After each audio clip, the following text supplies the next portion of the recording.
Masih bersama saya Rahayu Yapar, pemirsa, dan berikut kembali kami sampaikan berita Mataram hari ini. Gaji dipotong 5 bulan, puluhan guru honorer di Lombok Timur protes. Razia rokok ilegal di Kota Mataram diwarnai protes para pedagang. Harga kedelai mahal, perajin tahu tempe di Lombok Barat terancam gulung tikar.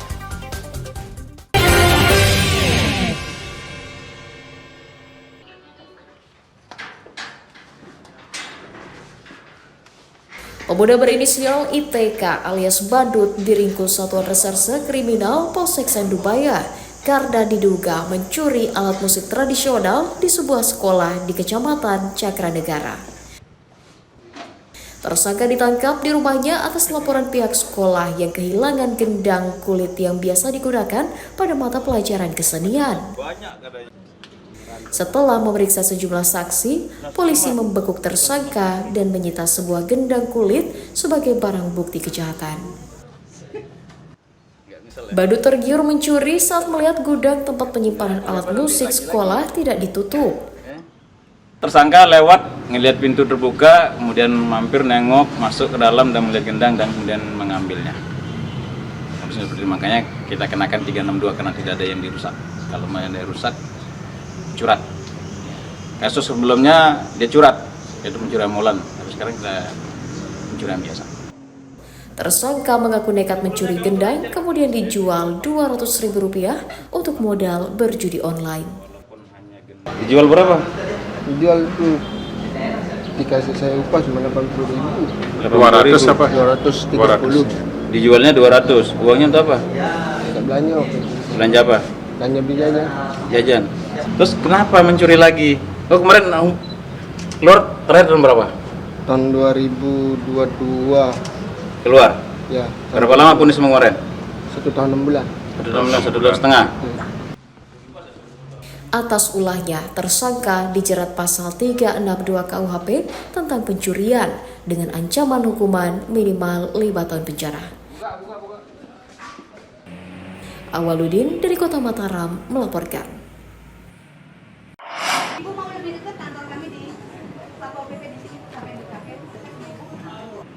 Tim Satuan Tugas Pemberantasan Rokok Tanpa Cukai dari Satuan Polisi Pamung Praja menggelar razia di sejumlah kios dan pedagang kaki lima di Kota Mataram Rabu siang. Petugas menyita puluhan jenis rokok tanpa cukai yang dijual bebas kepada masyarakat. Razia yang digelar secara acak mendapatkan penolakan dari sejumlah pedagang yang tidak terima barangnya disita. Selain mendata pedagang yang kedapatan menjual rokok ilegal, petugas juga menyosialisasikan cara membedakan rokok resmi dan ilegal. Kalau memang ini rokok ini mau digempur, akarnya aja cabut. Jangan kita yang kecil-kecil, semuanya jualan, semua dagang rokok itu semuanya jualan. Kenapa bisa lolos rokok ini? Kan ada sesuatu, itu loh maksud saya. Saya pengen kok jujur, tapi saya pengen juga dapat jualan. Saya pengen rame, jadi karena semuanya jualan, akhirnya saya ikut jualan gitu loh. Sebenarnya masyarakat sudah tahu, tetapi sekali lagi permintaan lebih besar daripada ketakutan mereka. Ketakutan mereka terhadap aparat. Permintaan akan keuntungan, pembelian dan melihat keuntungan itu yang membuat mereka berani. Makanya saya tadi kasih formula ke Ibu Ade, Bu begini coba. Kalau sales nawarin, bilang sama sales, saya belikan nanti saya ambil, tapi kalau sudah lunas baru saya bayar gimana? Coba Ibu tawarkan kebalik, supaya pada saat diraja Ibu nggak rugi.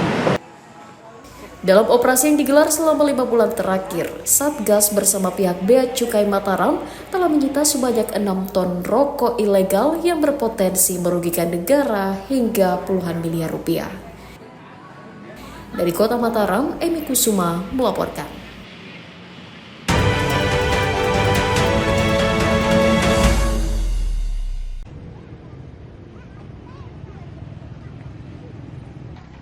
Puluhan alat peraga kampanye calon legislator dan partai politik di Kabupaten Lombok Tengah masih marak terpasang di lokasi terlarang hingga memasuki minggu kedua kampanye. Meski kerap ditertibkan, namun sejumlah baliho dan APK kembali terpasang mulai di tempat ibadah, sekolah, jalan protokol, tiang listrik hingga pohon perindang. Padahal lokasi tersebut merupakan kawasan terlarang memasang atribut atau alat peraga kampanye. Selain mengganggu kenyamanan, APK tersebut mengurangi keindahan kota. Menyikapi hal itu, Pemda bersama pengawas pemilu berjanji akan lebih rutin menggelar penertiban. Yang di masjid secepatnya kita akan tegakkan. Ada himbauan?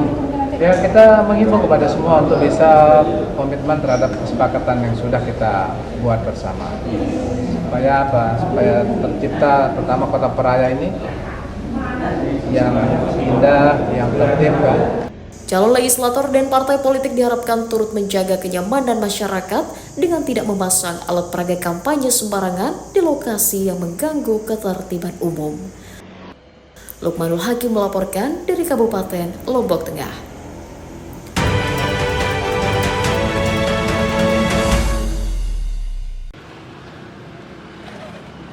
Puluhan personel Kodim 1608 Bima bersama warga menggelar bersih-bersih sungai memasuki musim penghujan akhir tahun ini.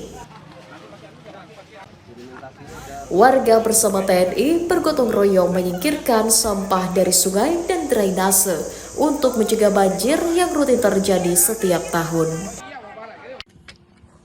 TNI juga menginisiasi penanaman pohon di areal hutan dan perbukitan yang gundul sebagai ajakan agar warga tidak menebangi pohon yang menjadi resapan air saat hujan.